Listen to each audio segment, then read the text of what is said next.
కలవరం అసలిది కదా ఒక సంబరం ఒక వరసలా కదిలిన క్షణం ఇక తెలియదే ఒంటరితనం ఎన్నాళ్ళ కోలారు కన్నోళ్ళిలా వస్తుంది పోయాలి కన్నీళ్ళిలా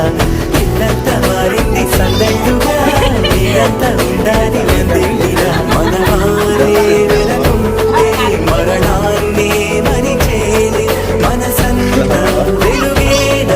ఇక చీకటెళ్ళింది తెల్లారి నవ్వుతోనే 10 మంది ఉండగా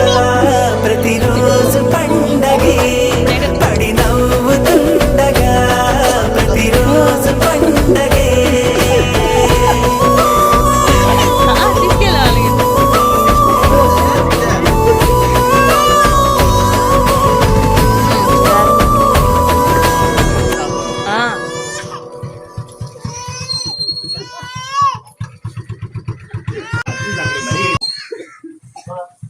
అందరికి బాయ్ చెప్పుకెళ్ళిపోతాను.